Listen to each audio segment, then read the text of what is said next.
ஜனவரி 10 கோவையில் தமிழக பாஜகவின் மிக பிரம்மாண்டமான ப்ரொஃபஷனல் கனெக்ட் 2026 கட்சியின் தொழில்துறை வல்லுநர் பிரிவு நிகழ்ச்சியில் மத்திய அமைச்சர்கள், பாஜக தலைவர்கள், துறைசார் வல்லுநர்கள் பங்கேற்று பேசுகிறார்கள். நிகழ்வில் பங்கேற்க லிங்கில் ரெஜிஸ்டர் செய்யுங்கள்.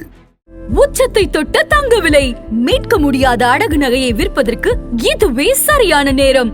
இனியும் யோசிக்காதீங்க. உங்க தங்க நகைய அதிக விலைக்கு விற்க சிறந்த வழி prime gold hub 9840551787. No compromise. உங்க சைடுலயும் எங்க சைடுலயும். It's a GT promise. GT Holidays, South India's #1 travel brand. தூய்மை பணியாளர்கள் போராட்டம், செவிலியர்கள் போராட்டம், இடைநிலை ஆசிரியர்கள் போராட்டம், டாஸ்மாக் ஊழியர்கள் போராட்டம், அங்கன்வாடி பணியாளர்கள் போராட்டம் என எல்லாமே போராட்ட களமா மாறி இருக்கிறது. ஏன் இவ்வளவு அதிகப்படியான போராட்ட களமா மாறி இருக்கிறது தமிழ்நாடு? ஒவ்வொரு துறையிலையும் பிரச்சனை இருக்கு. ஒவ்வொரு துறை ரீதியா பிரச்சனை எதுவுமே பேசாம கூட்டணி அரசியல், இவரோட சேர்ந்தா இவங்க ஜெயிச்சிருவாங்க, இவர் வராரு அதனால அவரு அதாயிடுவாரு, அப்புறம் சாதி அரசியல், அதுக்கப்புறம் பாஜக அரசியல், இதையே பேசிக்கிட்டு மக்கள் பிரச்சனையை ரொம்ப கடந்து போயிட்டு எதிர்கட்சியாக இருக்கும்போது ஒரு பேச்சு பேசுறது, ஆளுகின்ற கட்சி வந்து வேறு பேச்சு பேசுறது. அவங்க இப்போ போராடுற தொழிலாளியில் என்ன கேட்குறாங்க, அந்த வாக்குறுதி என்ன சொல்லி இத்தனாவது எண்ணில் இந்த வாக்குறுதி கொடுத்தீங்களப்பா செய்யுங்கப்பான்னு கேட்குறாங்க. அதில் என்ன நியாயம் இருக்குது? அதில் என்ன தப்பு இருக்குது? காவல்துறை, ஒரே ஒரு காவல்துறையை நம்பி நீங்கள் எல்லா துறையும் சரி செஞ்சிருவீங்க. காவல்துறையே எல்லாத்தையும் சரி செஞ்சிடும், ஊடகத்தில் பேசு பொருளாகாது, செய்தியில் வராது, எல்லாத்தையும் பண்ணிட்டா எல்லாம் சரியாயிடுன்னு நினைக்கிறீங்க. அவங்க தான் வந்து துப்புரவு தொழிலாளியோட அந்த பாவம் இருக்குது பாருங்க. அதை பார்க்கும்போது நமக்கு வந்து ஒரு மாதிரி சங்கடமாக இருக்குது. எவ்வளோ நாள் போராடுவாங்க, எத்தனை நாள் போராடுவாங்க? நீங்கள் சொன்னதை தானே கேட்குறேன். எல்லாமே டெண்டர்னா அப்போ எதுக்கு அரசாங்கம்? எல்லாத்தையும் வித்துருங்க. சிஎம்க்கு தெரியணுமே, அங்க இருக்கிற அமைச்சர்களுக்கு சிஎம்க்கு போறது கிடையாது. சிஎம்க்கு இந்த உண்மைகள் போறது கிடையாது. ஆட்சிக்கு கெட்ட பேர் கொஞ்சம் கொஞ்சமா வந்துகிட்டு இருக்கு. நான் மற்றவர்கள் போல சும்மா வந்து எல்லா நேரத்திலும் ஒரே மாதிரி பேசுறது கிடையாது, பத்திரிகையாளர் கிடையாது. ஆட்சிக்கு கெட்ட பேர் கொஞ்சம் கொஞ்சமா வந்துகிட்டு இருக்கு. இது தொடர்மையானால் ஆட்சிக்கு போயிடும். ஃபர்ஸ்ட் புரிஞ்சுக்கணும். அதை துப்புரவு தொழிலாளிக்கு சோறு போட்டு நல்ல சம்பளம் கொடுத்து, கை உரை கொடுத்து சம்பளம் கொடுக்கும், இவ்வளவுதான் கோரிக்கை. வெள்ளக்காரன் பீரியட்லேயே கண்ணியமாக நடத்தியிருக்கிறாங்க. என்கிட்ட தரவுகள் இருக்குது. யாருன்னா வந்தாங்கன்னா நான் எடுத்து காட்டுவேன். மெட்ராஸ் கார்பரேஷனோட ஹிஸ்ட்ரி என்ன, எம்சிஎம்சி ரூல்ஸ் எப்படின்னு, நாயை எப்படி கையாளணும், ரேபிஸ் பிடிக்கிறவனை எப்படி கையாளணும் எல்லாம் இருக்குது. பப்ளிக் ஹெல்த் ஆக்டில் இருக்குது, சென்னை கார்பரேஷன் முனிசிபல் ஆக்டில் இருக்குது. அதை வந்து நீங்கள் என்ன பண்ணுறீங்க, நீங்கள் மாற்றுறீங்க. நான் ஒரு உண்மையை சொல்கிறேன். காங்கிரஸ் கட்சியை விட பாஜக தமிழகத்தில் வளர்ந்துருக்கு. பாஜக தனித்து இருக்கிற காரணத்தினாலையும் அதிகப்படியாக பேசுறதுனாலையும் பாஜகவுக்கு அந்த லைம் லைட்டு கிடையாது. காரணம் அண்ணாமலை போன்றவங்க பேசுகிற அந்த தன்மை. இவங்க திமுகவோட கூட்டணியில் இருந்ததுனால இவங்க பெரிய கட்சின்ற ஒரு மாயையோடு இருக்கிறாங்க. இவங்க ஒரு தேர்தல் வெளியில் போயிட்டு நிற்கட்டும், இவங்க கதை என்ன ஆகுதுன்னு பாருங்க. இப்போ என்ன ஆகிப்போச்சுன்னா, கத்தியத்தவெல்லாம் ரவுடி ஆகிட்டான், போதையை போட்டவெல்லாம் ரவுடி ஆயிடுறான், கத்தியத்தவெல்லாம் ரவுடி ஆயிடுறான். ஒரு ஒரு சட்டத்தின் மீது ஒரு மரியாதையே போச்சு. எங்கேருந்து வருது நெஞ்சு தைரியம்? நான் 4 பேரை தூக்கி சிறுவர் சீர்திருத்த பள்ளியில் சேர்த்திங்களா? அவங்களாம் பாத்ரூம் வழுக்கி விழுந்துட்டு போய் சேர்த்து, குறைந்தபட்சம். அதன் தமிழர்களுக்கு வணக்கம். பல்வேறு துறைகளில் சிறந்த ஆளுமைகளை சந்தித்து நாம் நேர்காணல் எடுத்து வருகிறோம். அந்த வகையில் மீண்டும் நம்மோடு இணைந்திருக்கிறார் பத்திரிகையாளர் திரு கோட்டீஸ்வரன் அவர்கள். அவரிடம் கேட்பதற்கு நிறைய இருக்கின்றவார்களோடமே கேட்போம். வணக்கம் கோட்டீஸ்வரன் சார். வணக்கம். நேயர்களுக்கு அன்பு வணக்கம், புத்தாண்டு வாழ்த்துக்கள். திமுக அரசாங்கம் இன்னும் ஒரு 3 மாதம் தான், அதுக்கு பிறகு ஒரு தேர்தலை சந்திக்க போகிறோம். எப்போதுமே போராட்டம்ன்றது வருடம் முழுக்க ஆங்காங்கே நடந்து கொண்டு தான் இருக்கும். ஆனால் இந்த முறை அரசு ஊழியர்கள் போராட்டம், அதே போல் எல்லா துறை சார்ந்த போராட்டங்களும் ரொம்ப அதிகமாக இருக்குது சார். அதுவும் கடந்த 2-3 மாதங்களாக இந்த தூய்மை பணியாளர்கள் போராட்டம் இன்னும் முடிந்த பாடில்லை, இன்னமும் தொடர்ச்சியாக நடந்துட்டு இருக்கு. நேற்றுக்கு மாநகராட்சி அலுவலகத்துக்கு முன்னாடி அவங்க நம்முடைய ரிப்பன் பில்டிங் முன்னாடி உட்காந்துட்டாங்க. மறுபடியும் தூய்மை பணியாளர்கள் போராட்டம், செவிலியர்கள் போராட்டம், அதே போல் அரசு ஊழியர்கள், ஆசிரியர்கள், இடைநிலை ஆசிரியர்கள் போராட்டம், டாஸ்மாக் ஊழியர்கள் போராட்டம், அங்கன்வாடி பணியாளர்கள் போராட்டம் என எல்லாமே போராட்ட களமாக மாறி இருக்கிறது. அரசுக்கு இதெல்லாம் போய் சேர்ந்திருக்கா? அரசாங்கம் இதை வந்து கவனித்து இதை தீர்க்கணும்னு நினைக்கிறாங்களா? இன்றைக்கு கூட ஒரு பேச்சுவார்த்தை நடந்துட்டு இருக்கு, நம்ம பேசிட்டு இருக்கிற இடம். ஏன் இவ்வளோ அதிகப்படியான போராட்ட களமாக மாறி இருக்கிறது தமிழ்நாடு? கொள்கையில் வந்து ஒரு தெளிவு இல்லை. ஒரு துறையில் வந்து வேலைக்கு ஆள் எடுக்கிறதுனா டெம்பரரியாக எடுக்கிறாங்க. ஒருத்தரை இப்போ டாஸ்மாகே எடுத்திங்கன்னா நிரந்தர தொழிலாளி, அதுக்கப்புறமா வந்து டெம்பரரியாக இடைக்காலத்துக்கு தொழிலாளியாக எடுக்கிறது. இப்போ இந்த இடைக்காலத்துக்கு எடுக்கிறதுனுடைய நோக்கம் என்னன்னா, ஒரு ஜிஓ போட்டு ஒருத்தர் வேலைக்கு எடுத்திங்கன்னா நீங்கள் அது வந்து அரசு உத்தியோகம் என்பது நிரந்தரம். இந்த நிரந்தரம் இல்லாத ஒரு தன்மையை வந்து அரசியல்வாதிகள் உருவாக்கிட்டாங்க. எல்லாருமே வந்து தற்காலிக பணியாளர் இல்லைன்னா கான்ட்ராக்ட் விட்டுறது. அந்த கான்ட்ராக்டர்கிட்ட கூப்பிட்டு டெண்டர் முடிஞ்சவொன்னே ஒரு கமிஷன் வாங்கிக்கிறது. அப்போ அந்த கமிஷன் இருக்கு, அதை வந்து ஊக்குவித்த காரணத்தினால நிறைய துறையில் ஏகப்பட்ட குளறுபடி. இப்போ நீங்கள் சொன்னதெல்லாம் ஒரு சில டிபார்ட்மெண்ட், இபிலையுமே பெரிய பஞ்சாயத்து இருக்குது, காத்துக்கிட்டு இருக்கு. ஏன்னா இபியை பொறுத்தவரையிலும் ஒரு இன்னைக்கு வந்து மின் தேவை அதிகமாக இருக்குது, மீட்டரோட எண்ணிக்கை அதிகமாக இருக்குது, வோல்டேஜ் டிமாண்டு இந்த கிலோவாட் எல்லாமே பல மடங்கு ஏறி போச்சு ஒரு 10 வருஷத்துக்கு முன்னாடி. ஆனால் சாங்ஷன்டு ஸ்ட்ரென்த் அப்படின்னு பார்க்கும்போது ஒரு 20,000-30,000 பேர் வந்து பணியிடங்கள் காலியாக இருக்குது. அப்போ அந்த பணியிடங்கள் காலியாக இருக்கிறது மெயின்டெனன்ஸ் இருக்கும், போய் ரீடிங். இப்போ யார் வீட்லையுமே வந்து இபி மீட்டர் ரீடிங் எடுக்கிறது கிடையாது. முன்னாடி எப்படின்னா, நீங்கள் வந்து கரண்ட் பில்லு கட்டுறீங்க, அரசாங்கம் வந்து எதுவும் இனாமாக கொடுக்கல, அதுவும் இப்போ கரண்ட் பில்லு தொட்டா ஷாக் அடிக்கிற மாதிரி இருக்குது. அப்போது அரசாங்கம் வந்து முன்னாடி வந்து காலகட்டத்தில் வந்து மீட்ரு கணக்கு எடுப்பாங்க, எழுதி கொடுப்பாங்க, நம்ம ஞாபகம் வச்சுப்போம், அதை போய் மாதம் கட்டுவோம். அப்போ சொன்னது என்ன, மாதத்துக்கு ஒரு வாட்டி கரண்ட் பில்லு வரும்னு சொன்னாங்க.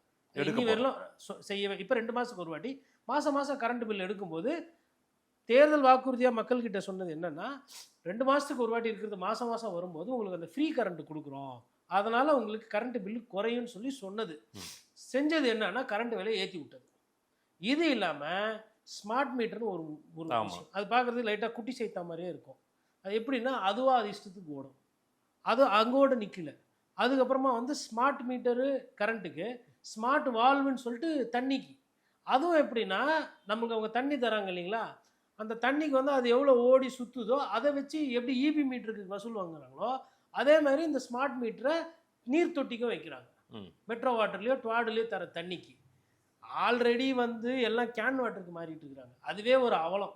ஒரு நல்ல முதிர்ச்சியான ஒரு சமுதாயம் என்பது தண்ணியை மக்களுக்கு, நல்ல சுகாதாரமான தண்ணியை இலவசமாக தான் கொடுக்கணும். தண்ணின்றது கிட்டத்தட்ட தாய்ப்பாலுக்கு சமம். பொழுதுக்கும் நம்ம குடிக்கிறது அதுதான். நம்மளோட ஆயுசு ஆகட்டும், நம்மளோட உடல் நலன் ஆகட்டும், காக்க போகிறது குடிக்கிற தண்ணி. அந்த தண்ணியை கூட உருப்படியாக கொடுக்க முடியல. சரி ரைட்டு, மீட்ரு போடுறீங்க, ஒரு இடத்துல மீட்ரு இருக்குது, ஒரு இடத்துல மீட்ரு இல்லை, ஒரு இடத்துல சம்பில் தண்ணி ஊற்றும், ஒரு இடத்துல ஊற்றாது, ஒரு இடத்துல அந்த குடிக்கிற தண்ணியில் காவா தண்ணி கலந்து வருது. நான் ஏன் இது மக்கள் பிரச்சனையிலேருந்து நான் இதை ஆரம்பிச்சுட்டு போகிறேன்னா, ஒவ்வொரு துறையிலையும் பிரச்சனை இருக்குது. ஒவ்வொரு துறை ரீதியாக பிரச்சனை எதுவுமே பேசாமல் கூட்டணி அரசியல், இவரோட சேர்ந்தா இவங்க ஜெயிச்சிருவாங்க, இவர் வராரு அதனால் அவர் அதாயிடுவார், அப்புறம் சாதி அரசியல், அதுக்கப்புறம் பாஜக அரசியல், இதையே பேசிக்கிட்டு மக்கள் பிரச்சனையை ரொம்ப கடந்து போயிட்டோம். ஒன்று. ரெண்டாவது, இந்த துறை ரீதியாக சொல்லும்போது இன்னொன்று முக்கியமானது போக்குவரத்து துறை. இந்த பஸ்ஸு ஓட்டுறதெல்லாம் ஓட்டி பார்த்தா தான் தெரியும் அந்த கஷ்டம். அவங்களுக்கு வந்து கொடுக்க வேண்டியதெல்லாம் அந்த சலுகைகள் எல்லாத்தையுமே வந்து கொடுக்கறத நிப்பாட்டி இப்போ ஃப்ரீ பஸ், இலவச பஸ்ஸு விட்டீங்க, பெண்களுக்கு சந்தோஷம். ஆனால் அந்த வண்டி ஓட்டுறாங்க இல்லையா, அவங்களுக்கு அந்த கமிஷன் போச்சு. முன்னாடி டிக்கெட்டில் வந்து ஒரு காசு வந்து ஒரு பகுதி வந்து அவங்களுக்கு வந்து சம்பளத்தில் போகும், அது இப்போ போச்சு. அப்போ அவங்களுக்கு பெண்களை பார்க்கும்போது இதனால வந்து நமக்கு எந்த பிரயோஜனமும் இல்லை, அந்த மனநிலை ஒன்று. ரெண்டாவது, வேலையை விட்டு போகிறாங்க அப்படின்னா உடனே அவங்களுக்கு அந்த ஓய்வூதிய பணம்லாம் உடனே கொடுக்கறதில்ல. அப்புறம் இப்போ எலக்ட்ரிக் பஸ்ஸுக்கு எடுக்கிறதுக்கெல்லாம் கான்ட்ராக்ட் பேசிஸில் எடுக்கிறீங்க, நிரந்தர பணி இல்லை. அப்போ இப்போ நீங்கள் வந்து நிரந்தரமாக 5 வருஷத்துக்கு உட்காடுறீங்கல்ல சட்டமன்ற உறுப்பினராக, உங்களுக்கு எதுனா டெம்பரரி இருக்கா? அப்போ தொழிலாளி எடுக்கும்போது வந்து ஏன் வந்து நிரந்தரமாக எடுக்க மாட்டேறீங்க? ஏன் ஒன்று ஒப்பந்தத்து அடிப்படையில் எடுக்கிறீங்க, இல்லை டெம்பரரியாக எடுக்கிறீங்க? அதனால் வர பிரச்சனை. அப்புறமா எதிர்கட்சியாக இருக்கும்போது ஒரு பேச்சு பேசுறது, ஆளுகின்ற கட்சி வந்தால் வேறு பேச்சு பேசுறது. அவங்க இப்போ போராடுற தொழிலாளியில் என்ன கேட்குறாங்க, அந்த வாக்குறுதி என்ன சொல்லி இத்தனாவது எண்ணில் இந்த வாக்குறுதி கொடுத்தீங்களப்பா செய்யுங்கப்பான்னு கேட்குறாங்க. அதில் என்ன நியாயம் இருக்குது, அதில் என்ன தப்பு இருக்குது? ஆனால் எதிர்கட்சியாக இருந்த போதே இவங்க இந்த போராட்ட காலத்தை சந்தித்து அவங்களுக்கு ஒரு இது கமிட் பண்ணிட்டு வராங்க, நாங்கள் செய்கிறோம்னு சொல்லிட்டு. இன்னைக்கு எடப்பாடி பழனிசாமி அவர்கள் சொல்கிறது சரியாக போச்சு இல்லை, பொய்யான வாக்குறுதி கொடுத்து மக்களை ஏமாற்றி நீங்கள் ஜெயிச்சிங்கன்றாங்க. இப்போ அரசு ஊழியர்களை பொறுத்தவரை அது சரியாது. அதாவது எல்லாருக்கும் அரசியல் தெரிஞ்சவங்க எல்லாருக்கும் தெரியும், அரசு ஊழியர்கள் எப்பயுமே வந்து திமுக தான் ஓட்டு போடுவாங்க. காரணம் டெஸ்மா எஸ்மான்னு சொல்லிட்டு அம்மையார் ஜெயலலிதா ஒரு அடக்குமுறையோ இல்லை இவங்களை பார்த்தா இவங்க என்ன சொல்கிறது நான் செய்யறதுன்ற மாதிரி அவங்க ஒரு ரோல் எடுத்தாங்க. அப்போ அரசு ஊழியர்கள் எல்லாமே வந்து திமுகக்கும், அரசு ஊழியர்களுக்கு எதிராக இருக்கிறவங்கெல்லாம் வந்து அதிமுகவுக்கும் வாக்களித்த இந்த காலத்தை பார்த்துருக்கோம். ஆனால் உங்களோட கோர் ஓட்டு அதில் மற்ற துறையெல்லாம் கூட விட்டுருங்க, தூய்மை பணியாளர், துப்புரவு தொழிலாளி, அந்த வேலையை நம்மளால் செய்ய முடியுமா? எல்லாராலையும் செய்ய முடியுமா?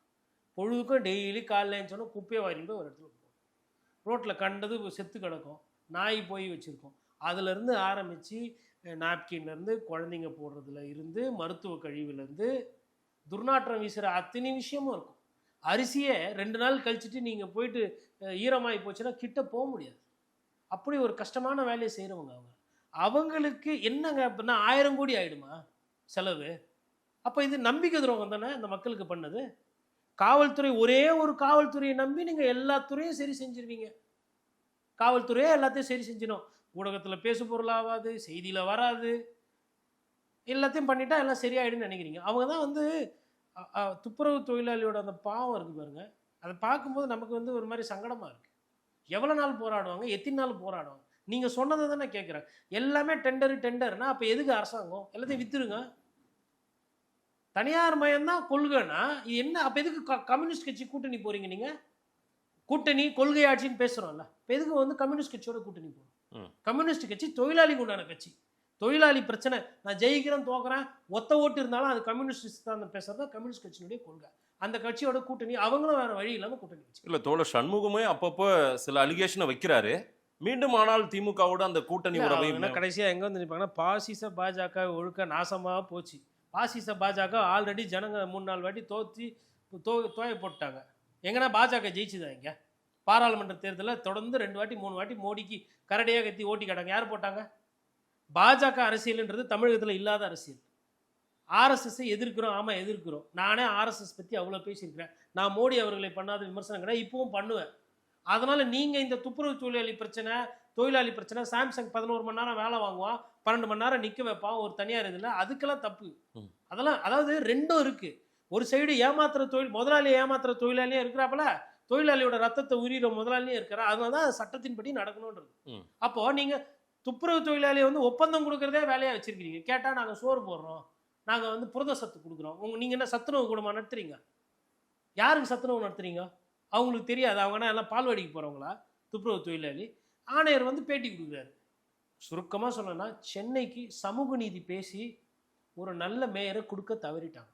நான் பார்த்த நல்ல மேயர்களில் ஸ்டாலின் இருக்கார், சைதை துரைசாமி இருக்கார், மா சுப்பிரமணியன் இருக்கார். அந்த மாதிரி ஒரு தோரணையான ஆள், ஒரு கம்பீரமான ஆள், அரசியல் முடிவுகளோ மக்கள் பிரச்சனையோ கலந்தாய்வு பண்ணக்கூடிய ஒரு மேயரை கொடுனா, இவங்க என்ன பண்ணிட்டாங்க, பெண்களுக்கு விடுதலை நாங்கள் பட்டியலினத்துலன்னு சொல்லிட்டு மேயர் பிரியாவை வந்து போட்டு அவங்க மேடம் வந்து நல்லா அழகாக ட்ரெஸ் பண்ணின்னு போகிறது வர்றது இப்படி தான் போகுது. அது மீம்ஸாக ரீல்ஸாக வருது. எனக்கு அதை பார்க்கும்போது நான் வந்து சென்னை மாநகராட்சி 15 வருஷம் கவர் பண்ண ஒரு ரிப்போர்ட்ரு. மேயரோட அந்தஸ்து என்ன, தோரணம் என்னன்றது தெரியும். வெளியூர்லேருந்து நாளைக்கு ஆஸ்திரேலியாவிலையோ அமெரிக்காவிலேருந்து லண்டன் மேயர் வராப்புல, ஆஸ்திரேலியா அதிபர் வரனா ஃபஸ்ட்டு ப்ரோட்டோகால் ஆஃபீஸர் மேயர் தான் போய் ரிசீவ் பண்ணோம். சர்வதேச அளவில் பேர் எடுத்துருக்கணும். சென்னையோ மெட்ராஸப்பட்டினமோ நீங்கள் எப்படி வச்சாலும் சரி, வெள்ளக்காரன் பீரியட்லேருந்து இது தலைநகர். இந்த தலைநகரில் இன்னைக்கு இவ்வளோ போராட்டம் நடக்குது. குறைந்தபட்சம் துப்புரவு தொழிலாளி பிரச்சனையை கூட தீர்க்க முடியல. 6 மாசமா என்ன போயிட்டு இருக்குது. அதுல கடைசி ஒரு 100 நாள் 3 மாசம் பார்த்தீங்கன்னா போராட்டம். ஏன் சார் உட்காந்து பேச மாட்டேன்றாங்க? அழைத்து கூட அவங்க கிட்ட, இந்த தூய்மை பணியாளர்கள் கிட்ட, உங்க பிரச்சனை என்ன, காத்துருங்க, நாங்க செய்யறோம், இவ்வளவு நாட்கள் டைம் கொடுங்க அப்படின்னு கூட ஒரு ரெக்வஸ்ட் பண்ணலாம்ல. அதை கூட ஏன் செய்ய முடியாம அவங்க அதை வந்து மீண்டும் அது போராட்ட வடிவே மாறுகிறது. மீண்டும் கான்ட்ராக்ட் தான் சார். நீங்க ஓப்பனா ஒரு வாரத்துல கான்ட்ராக்டரோட நமக்கு இது கிடையாது, ஒப்பந்தம் இல்லை சார். அவங்க பணிக்கு நீங்க சொன்னீங்களா, அந்த பணியோட வலி எவ்வளவு? நான் என்ன சொல்றேன்னா, அந்த பணியினுடைய வலி வேதனை எனக்கு புரியுது. வெள்ளக்காரன் பீரியட் சிஎம்க்கு தெரியணுமே, அங்க இருக்கிற அமைச்சர்களுக்கு தெரியணும். போறது கிடையாது, சிஎம்க்கு இந்த உண்மைகள் போறது கிடையாது. ஆட்சிக்கு கெட்ட பேர் கொஞ்சம் கொஞ்சமா வந்துகிட்டு இருக்கு. நான் மற்றவர்கள் போல சும்மா வந்து எல்லா நேரத்திலும் ஒரே மாதிரி பேசுறது கிடையாது, பத்திரிகையாளர் கிடையாது. நான் ஆட்சிக்கு கெட்ட பேர் கொஞ்சம் கொஞ்சமா வந்துகிட்டு இருக்கு. இது தொடருமே ஆனால் ஆட்சிக்கு போயிடும். ஃபர்ஸ்ட் புரிஞ்சுக்கணும். அதை ஒவ்வொருத்தரும் பெருகிறவங்க ஊடா போய் அழுதாங்கன்னு வச்சுக்கோங்களேன், ஓட்டு போகிறதுக்கு முன்னாடி உங்கள் கவுன்சிலரோ நீங்கள் வச்சுக்கிற மாவட்ட செயலரோ ஒன்றும் பண்ண முடியாது. இப்போ உங்கள் வீட்டுக்கு ஒரு துப்புரவு தொழிலாளி வராரு, ஒரு 2 நாள் உங்ககிட்ட வந்துட்டு பேசுகிறாரு, கண் கலங்குறாரு, உங்கள் மனசாட்சி உறுத்தாங்க? நிச்சயம். அப்புறம் துப்புரவு தொழிலாளி தூய்மை பண்ணி தமிழ்நாடு பூரா இருக்கிறாங்க. நான் ஃபர்ஸ்ட்லேருந்து சொல்லிக்கிட்டு இருக்கேன். இது வந்து அதிமுகவோ இல்லை தாவேகானுடைய விஜய் அவர்களோ யாருமே இதனுடைய சீரியஸ்னஸ் தெரியாது. அவங்க அதை எடுத்துக்கிறதும் தயாராக இல்லை. கம்யூனிஸ்ட் கட்சியால் மெல்லவும் முடியல, முழுங்கவும் முடியல. ஆனால் நிதர்சனமான ஒன்று, தமிழகத்தில் எல்லா இடத்துலையும் இருக்கிறாங்க. சென்னையில் இருக்கிற துப்புரவு தொழிலாளிக்கு ஒருத்தருக்கு நல்லது நடக்குன்னா, திண்டுக்கல் மாநகராட்சியில் வேலை செய்கிறவங்களுக்கோ இல்லை வந்து கோவில்பட்டி நகராட்சியில் இருக்கிற அந்த துப்புரவு தொழிலாளி இதை பார்ப்பாங்கல்ல? இல்லை சார், திரு வைகோ அவர்களோ திரு திருமாவளவன் அவர்களோ கம்யூனிஸ்ட் தலைவர்கள் திரு சண்முகம் போன்றவர்களோ எங்கே போனாங்க? இவங்களாம் தானே பேசணும். தோழர் வீரபாண்டியன் போன்றவர்கள்லாம் பேசணும்ல. இவங்க தானே எடுத்து சொல்லணும் சிஎம் கிட்ட, உடனடியாக இதெல்லாம் கிளியர் பண்ணுங்க. இல்லைனா நாளைக்கு நம்ம கூட்டணி கட்சி நாளைக்கு நம்ம மீண்டும் அதிகாரத்துக்கு வரலாம், பிஜேபி உள்ள வந்துடும் போய் சொல்ல வேண்டியதே இவங்க தானே சொல்லணும். பிஜேபிக்கு இதுக்கும் சம்மந்தம் கிடையாது. இல்லை, அவங்க இந்த பாயிண்ட் தான் சார் சொல்லுவாங்க. நான் என்ன சொல்றேன்னா, எல்லா வைத்தியத்துக்கும் ஒரே மாத்திரை கொடுக்க முடியாது. இல்ல, அவங்க இதை தான் சொல்லிட்டே இருக்காங்க. அதுக்கு நான் சொல்றேன். இல்ல, அவங்க சொல்லட்டும். நான் அந்த கூட்டணி தர்மம் அதெல்லாம் நான் எனக்கும் புரியுது. நானும் அது அந்த கொள்கையில உடன்படுறவன் தான். அதுக்கிட்டு எல்லாத்துக்கும் கால் வலிக்குது சாரிடான், தலை வலிக்குது சாரிடான், சுகர் பிபி ஏறிது சாரிடான், எல்லாத்துக்குமே சாரிடான் போட முடியும். கிட்னி போயிடும் டெய்லி சாரிடான் போட்டா. எனக்கு சாரிடான் மாத்திரை பிடிக்கும், அதனால சொல்றேன். அடிக்கடி போடுவேன், கிட்னி போயிடும். ரிசல்ட் அங்கே தான் போய் நிற்கும். எதேடு பாசிச பாஜக ஆர்எஸ்எஸ். துப்புரவு தொழிலாளிக்கு சோறு போட்டு நல்ல சம்பளம் கொடுத்து கை உரை கொடுத்து சம்பளம் கொடுக்கும். இவ்வளோதான் கோரிக்கை. வெள்ளக்காரன் பீரியட்லேயே கண்ணியமாக நடத்தியிருக்கிறாங்க. என்கிட்ட தரவுகள் இருக்குது. யாருன்னா வந்தாங்கன்னா நான் எடுத்து காட்டுவேன். மெட்ராஸ் கார்பரேஷனோட ஹிஸ்ட்ரி என்ன, எம்சிஎம்சி ரூல்ஸ் எப்படின்னு, நாயை எப்படி கையாளணும், ரேபிஸ் பிடிக்கிறவனை எப்படி கையாளணும் எல்லாம் இருக்குது. பப்ளிக் ஹெல்த் ஆக்டில் இருக்குது, சென்னை கார்பரேஷன் முனிசிபல் ஆக்டில் இருக்குது. அதை வந்து நீங்கள் என்ன பண்ணுறீங்க, நீங்கள் மாற்றுறீங்க. ஜோன் ஆக்குனீங்க, ஜோனை டெண்டர் இது கமிட்டி ஆக்குனீங்க, கமிட்டியை டெண்டர் விட்டீங்க. எல்லாமே என்ன பேக்கேஜ் வேண்டி கிடக்குது. சரி, தனியாருக்கு கொடுத்துட்டீங்க. நீங்கள் என்ன சொல்கிறீங்க, தனியாருக்கு கொடுத்தா அவங்க நல்லா இருக்கிறாங்க, குப்பையை கரெக்டாக வாரியத்தில் போய் போட்டுறாங்க. பிரச்சனை அது இல்லை சாமி.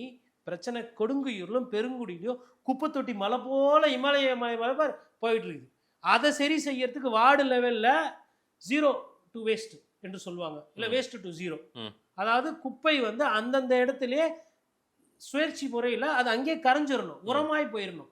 பிளாஸ்டிக்கை ஒழிச்சாவே இவ்வளோ குப்பை சேராது. அதை பண்ண மாட்டோம்.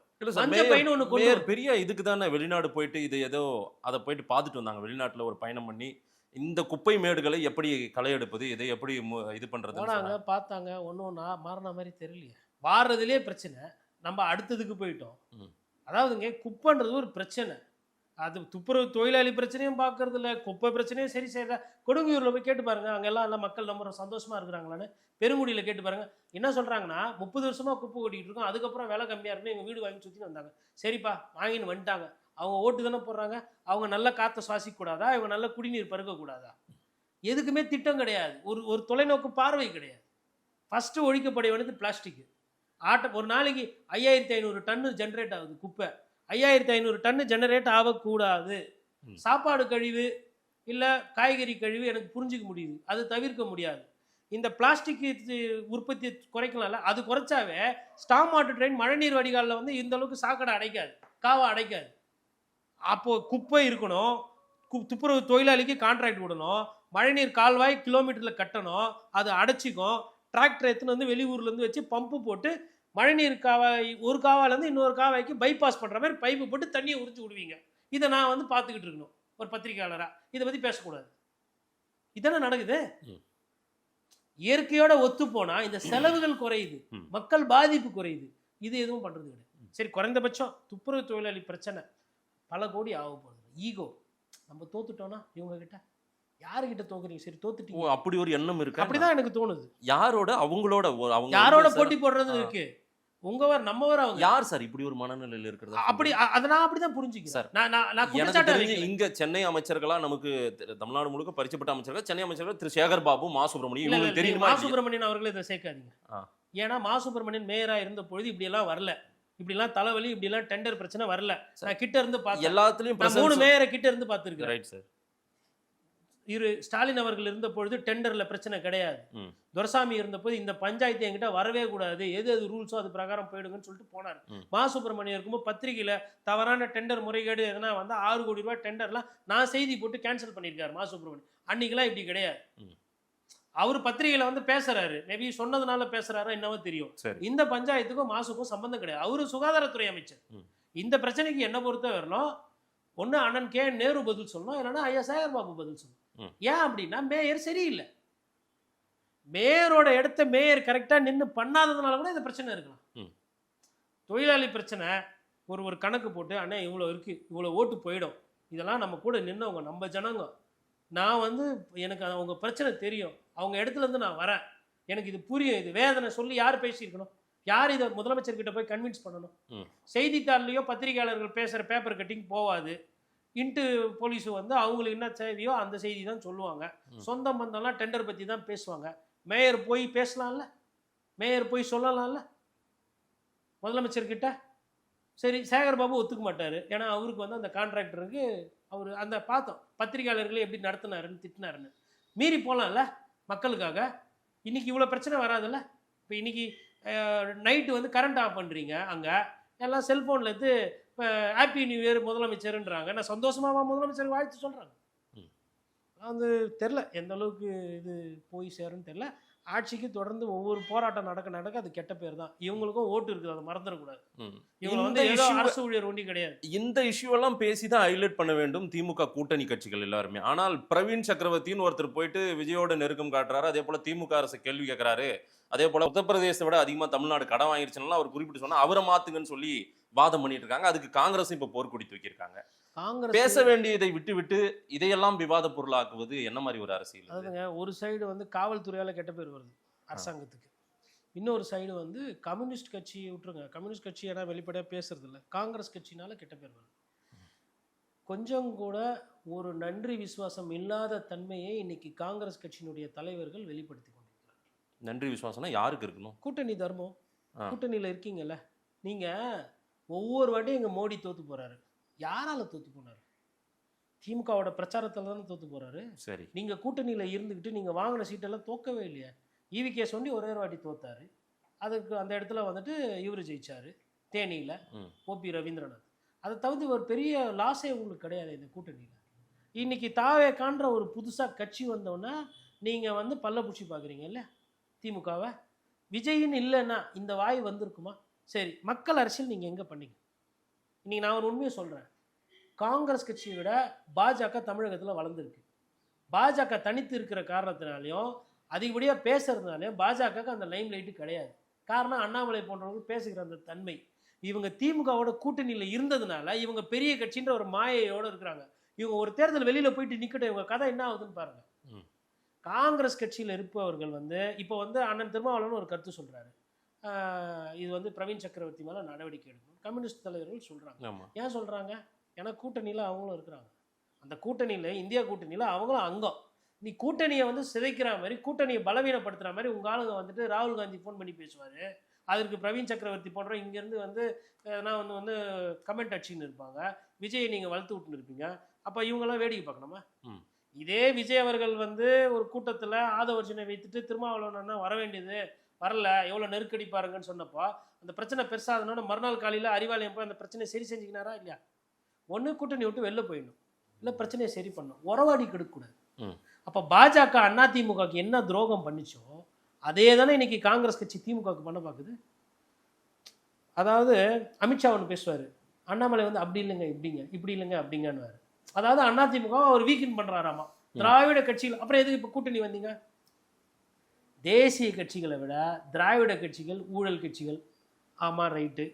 தேசிய கட்சிகளோட திராவிட கட்சிகள் நல்ல கட்சி. நீங்கள் என்ன ஊழல் பண்ணாத அப்படியே தூய ஆட்சி கொடுக்குறீங்களா மத்தியில், இல்லை கொடுத்தீங்களா? அப்போ கொள்கை டு கொள்கை, வளர்ச்சி டு வளர்ச்சி, மக்களோட பிரச்சனையில் ஓரளவு கவனம் செலுத்துறதுன்னும் போது அதில் அதிமுகவும் திமுகவும் ஒரு படி மேலே தான் இருக்குது. அதில் பாஜக கிட்டேயோ காங்கிரஸ் கிட்டேயோ குறைச்சி போகல. இப்போ காங்கிரஸ் பண்ணுறது சந்தர்ப்பவாதத்தனம். தங்களோட அதாவது அவங்களுக்கு என்ன பயம் வந்துச்சுன்னா, எங்கள் அறிவாலயத்தில் நம்ம போய் பேச்சுவார்த்தை பண்ணும்போது நம்மளுக்கு எங்கே ஒரு 20 சீட்டு 15 சீட்டுன்னு சுருக்கிட்டு போகிறாங்க. ஏன்னா இப்போ கமல் வேறு உள்ளே வந்துட்டார், பிரேமலதாவும் உள்ளே வராங்கன்னா பஸ்ஸு ஆல்ரெடி ஃபுல்லு, சீட்டு இல்லை, துண்டு கிண்டு போட முடியாது, ஈக்கியூவில் ரிலீஸ் பண்ண முடியாது. அப்போ வேறு யாருன்னா உட்காண்டா நம்மளுக்கு தான் தலையில் குறைப்பாங்க. ஏன்னா திமுக வந்து ஒரு 150 160க்கு குறைச்சி நிற்கிறதுக்கு அவங்க நின்னாங்கன்னா அது அவங்களுக்கே தேர்தல் கிட்டத்தட்ட தோக்கிறதுக்கே அது வழிவகையாகும். ஓகே, ஏன்னா ஒரு பெரிய கட்சி கூட்டணியில் நாங்கள் பங்கு தரமாட்டோம், ஆட்சியில் நாங்கள் பங்கு தரமாட்டோன்ற அந்த கொள்கையில் திமுகவும் அதிமுக உறுதியாக இருக்குது. அப்போ அந்த கொள்கை நினைக்கிறவங்க இல்லை அந்த ஸ்டாண்ட் எடுக்கிறவங்க மினிமம் ஒரு 170 சீட்ஸ் நிற்கணும், 170 சீட்டு நிற்கணும். இல்லை ஒரு 155 160 சீட்டு நின்னாலும் அந்த சின்னத்தில் நிற்கணும். இப்போ மதிமுக இருக்குன்னா மதிமுக உதயசூரியனில் நில்லுன்னுவாங்க. அதே மாதிரி இப்போ அதிமுக கூட்டணியில் வேறு யாருன்னா வராங்க அப்படின்னா அப்போ நீங்கள் வந்து சின்னத்தில் நில்லுங்க, ரெட்டையில நில்லுங்க. நீங்கள் கட்சி வேறு ஆனால் எங்களுதில் நில்லுங்க. அப்போ தான் நாளைக்கு வந்து எங்களுக்கு அந்த சிங்கிள் மெஜாரிட்டி கிடைக்கும் ஒரு கணக்கு.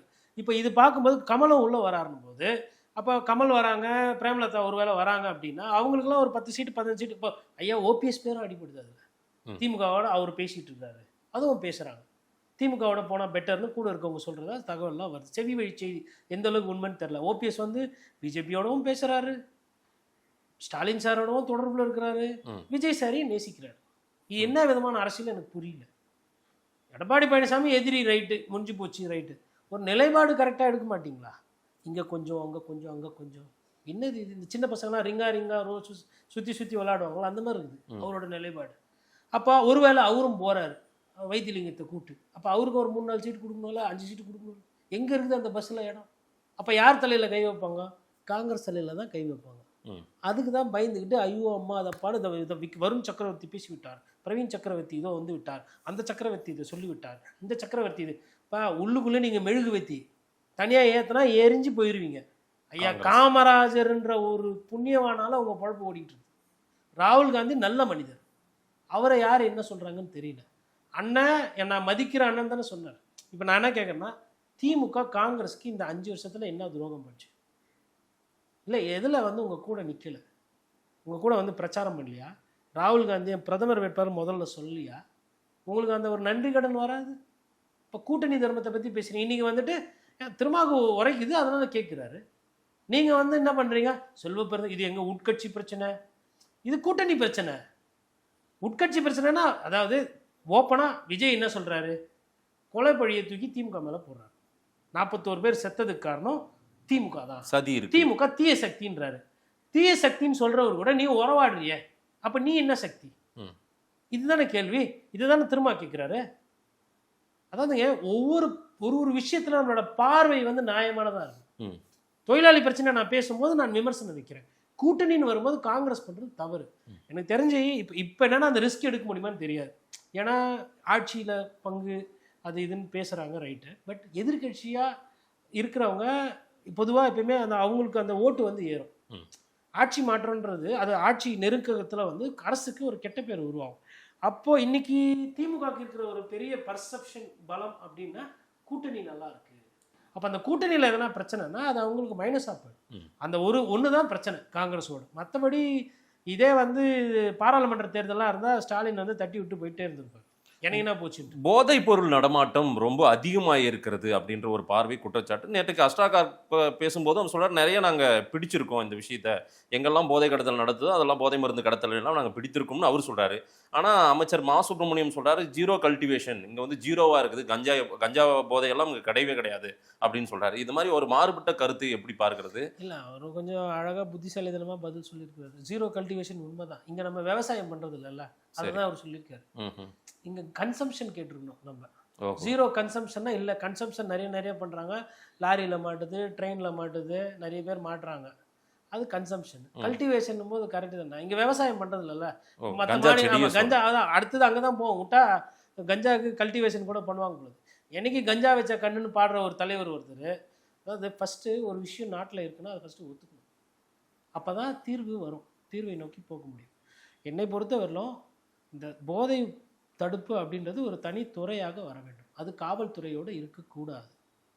புதுசாக ஒரு டிபார்ட்மெண்ட் உருவாகும். 2 விஷயத்துக்கு புதுசாக ஒரு டிபார்ட்மெண்ட் உருவாகும். ஏற்கனவே நார்கட்டிக்ஸ் பியூரோன்னு ஒன்று இருக்கும் இல்லை, அதாவது காவல்துறை கட்டுப்பாட்டிலே இல்லாமல் நார்காட்டிக்ஸ் கண்ட்ரோலுன்றது வந்துட்டு உங்களுக்கு வந்துட்டு மெத்தேனு கொக்கேனு ஸ்மக்ல் ஆகி வருது, இல்லை இன்டெலிஜென்ஸு இன்டர்போலு வெளிநாட்டிலேருந்து தூதரகத்து மூலிமா ஒரு சில தகவல் வரும், விமான நிலையத்தில் பிடிபடும், அப்புறம் வந்து உங்களுக்கு ஏர்போர்ட் சீபோர்ட்லலாம் வந்துட்டு கடல் வழியாக வருதெல்லாம் கண்காணிப்பாங்க. அதை தாண்டி நான் என்ன சொல்ல வரேன்னா, மாநிலத்தில் ஒரு தனியான ஒரு துறை வந்து வரலாம். எதுக்குன்னா உடம்புல ஊறி போச்சு. இது வந்து ஒரு மக்களுக்கு இது ஒரு பெரிய பிரச்சனை. இது அரசியல் ரீதியாக யார் ஆட்சி என்னான்னு பார்க்காம இதை யார் இதுக்கு தீர்வு கொடுக்க போகிறான்றதை நோக்கி நம்ம போகணும். ஓகே, சொல்யூஷன் தேவை. அப்போது காவல்துறை வைத்து கொண்டு நீங்கள் இதை சரி செய்ய முடியாது. இதற்குன்னு இன்னும் கொஞ்சம் வழக்கறிஞர்கள், அப்புறம் கொஞ்சம் சைக்காட்ரிஸ்ட்டு, அதுக்கப்புறம் கொஞ்சம் டீச்சர்ஸு, இது மாதிரி கவுன்சிலர்ஸ், இதெல்லாம் போட்டு அது ஒரு தனி துறையாக போட்டு கல்லூரியில் போய் செக் பண்ணணும். கல்லூரி பக்கத்தில் இருக்கிற டீ கடை, கல்லூரி பக்கத்தில் ஸ்கூல் பக்கத்தில் இருக்கிற கடைகள், சிகரெட்டு விற்கிறதுக்கு இப்போ பிரச்சனை, ஆனால் இது நிறைய கிடைக்குதான். இது ஒரு தொழிலை ஒரு டீ கடைக்காரன் சொல்கிறாரு. இதனால வந்து சிகரெட்டை வந்து ஒன்றா அது எடுத்துன்னு போயிடுறாங்க காவல்துறையிலேருந்து. வந்து எவனோ எங்கேயோ கஞ்சா விற்கிறான்ட்டு நான் வெறும் சிகரெட்டு தான் விற்று நான் பண்ணின்னுக்கிறேன். உற்பத்தி பண்ணுறவனை விட்டுடுறான், எத்தனை வந்து கடையில் போகிறவனை விட்டுறான், விற்கிறவனை கப்புன்னு பிடிக்கிறான் அப்படின்னு அவர் புலம்புறாரு. அப்போ முரண் இருக்குது பாருங்கள். அதே மாதிரி போதை கலாச்சாரத்தை நம்ம ஒழிக்கணும் அப்படின்லாம் பேசுகிறோம்.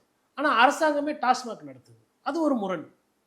அப்போ இந்த முரணெல்லாம் சரி செஞ்சு பாலிசி லெவலில் ஒரு ஒரு ஒரு திட்டம், ஒரு தொலைநோக்கு திட்டத்தில் வந்து எது எது அரசாங்கம் நடத்தலாம், எது நடத்தக்கூடாது அப்படின்னு அது தனியாருக்கே திருப்பி கொடுத்துட்டா அரசாங்கத்தோட அந்த ஒரு ஒரு ஒரு கட்டுப்படுத்துகிற அந்த தன்மை இன்னும் தீவிரமாகிடும்.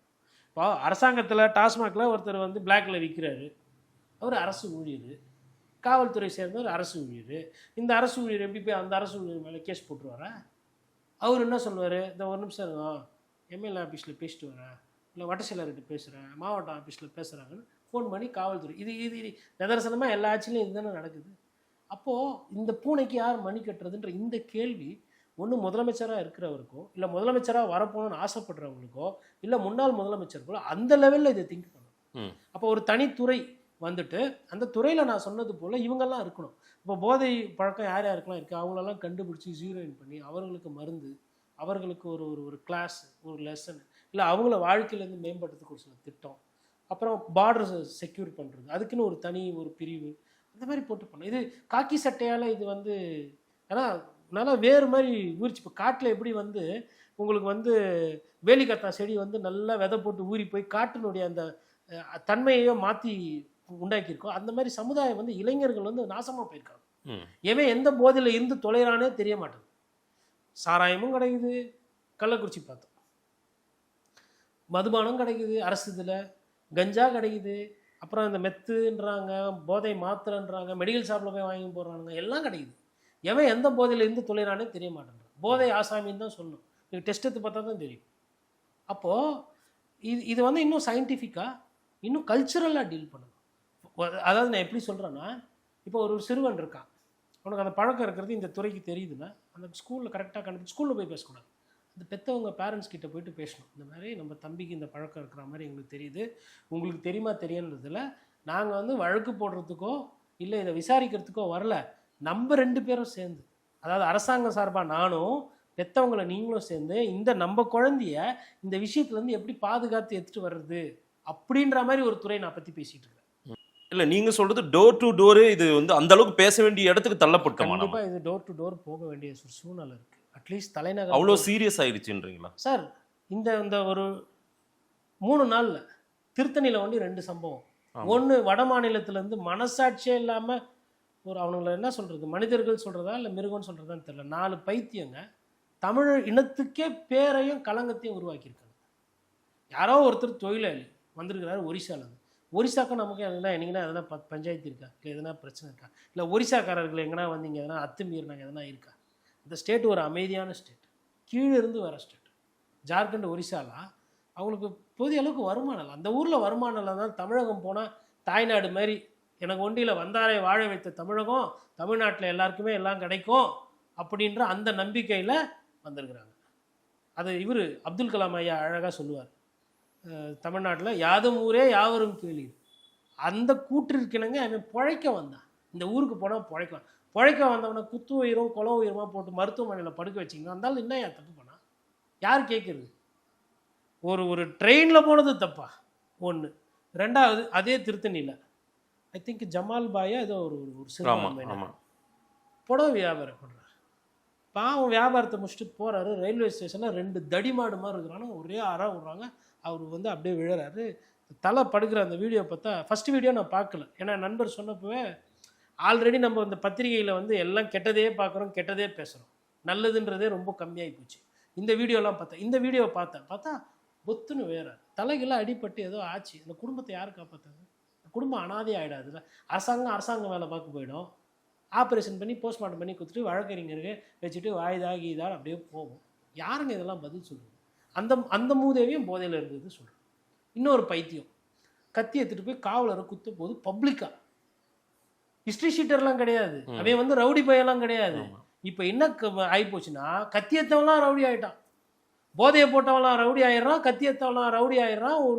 ஒரு சட்டத்தின் மீது ஒரு மரியாதையே போச்சு. எங்கேருந்து வருது நெஞ்சு தைரியம்? 4 பேரை தூக்கி சிறுவர் சீர்திருத்த பள்ளியில் சேர்த்திங்களே, அவங்களாம் பாத்ரூம் வழுக்கி விழுந்துட்டு போய் சேர்த்துக்கணும் குறைந்தபட்சம். 17 வயசுக்கு கீழே இருக்கிற பசங்களாம் வேற இருக்காங்க அல்ல சார். அதுவே ஜஸ்டிஸ் ஜூனியர் போர்டுலையுமே எனக்கு வந்து சட்டம் படித்த ஒரு மாணவனா ஒரு சில சிக்கல் இருக்கு.